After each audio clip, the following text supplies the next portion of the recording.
Assalamualaikum warahmatullahi wabarakatuh.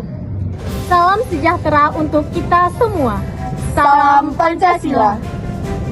Yang terhormat para Dewan Juri, Yang kami hormati seluruh panitia Lomba Orasi Ilmiah Internasional Student Competition The Sixth Annual Civic Education Conference tahun 2025 Universitas Negeri Padang Dan rekan-rekan mahasiswa di seluruh penjuru tanah air.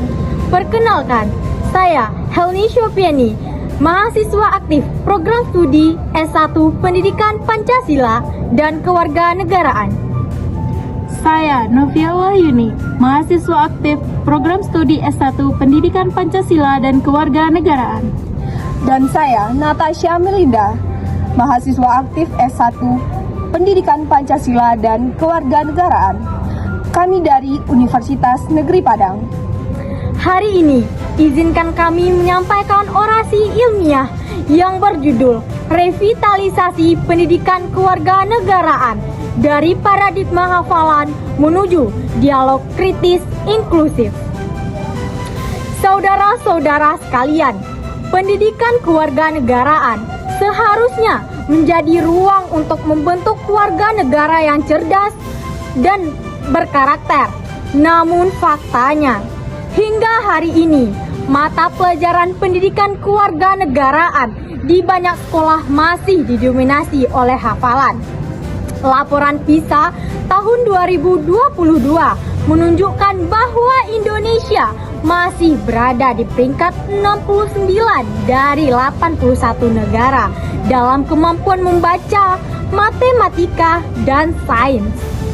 Data ini menegaskan bahwa sistem pendidikan kita, termasuk pendidikan kewarganegaraan, belum sepenuhnya melatih berpikir kritis dan pemecahan masalah. Inilah alasan mendasar mengapa kita perlu melakukan revitalisasi pendidikan kewarganegaraan dari sekedar hafalan menuju ruang dialog yang kritis dan inklusif.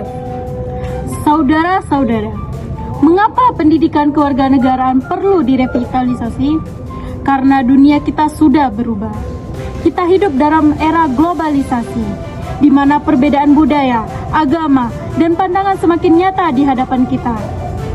Jika pendidikan kewarganegaraan hanya menekankan pada hafalan, maka siswa hanya pandai mengulang kata-kata, tetapi tidak terbiasa menghidupkan nilai-nilainya. Masalahnya jelas, banyak siswa menganggap pendidikan kewarganegaraan sebagai pelajaran hafalan yang membosankan. Nilai demokrasi, toleransi, dan keadilan sosial tidak sungguh-sungguh dipraktekkan dalam kehidupan sehari-hari. Pendidikan kewarganegaraan sering kehilangan peran kritisnya dalam membentuk warga negara yang aktif, kritis, dan peduli. Saudara-saudara, jika kita terus membiarkan pendidikan kewarganegaraan terjebak dalam pola lama yang kaku dan sekedar hafalan, maka kita sedang mempersiapkan generasi yang hanya pandai mengingat, tetapi gagap dalam menghadapi realitas global. Disinilah kita harus bertanya, apakah kita cukup puas dengan keadaan ini? Atau sudah saatnya kita bergerak menata ulang arah pendidikan kita? Untuk itu, mari kita dengarkan bagaimana solusi yang dapat ditawarkan. Saudara-saudara, kita tidak bisa hanya berhenti pada suatu kritik. Karena kritik tanpa langkah nyata hanyalah keluhan yang hampa. Karena itu, saatnya kita beralih pada suatu jawaban. Inilah solusi yang kami tawarkan. Yang pertama, revitalisasi kurikulum. Pendidikan kewarganegaraan harus menekankan pada kompetensi abad 21, critical thinking, communication, collaboration, dan creativity. Kedua, metode pembelajaran partisipatif. Guru bukan lagi hanya pemberi hafalan tetapi fasilitator dialog. Model seperti problem-based learning dan project citizen terbukti efektif dalam mendorong siswa berpikir kritis dan inklusif. Ketiga, integrasi isu global.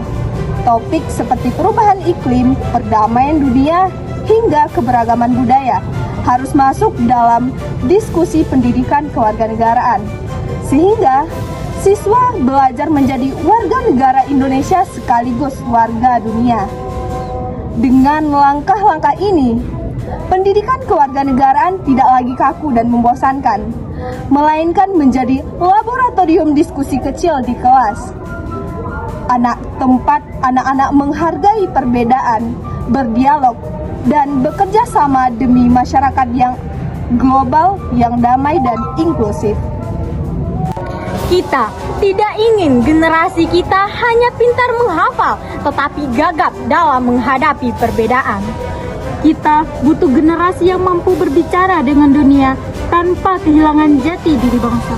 Mari kita revitalisasi pendidikan kewarganegaraan agar ia menjadi jalan menuju masyarakat global, damai, inklusif, dan kritis.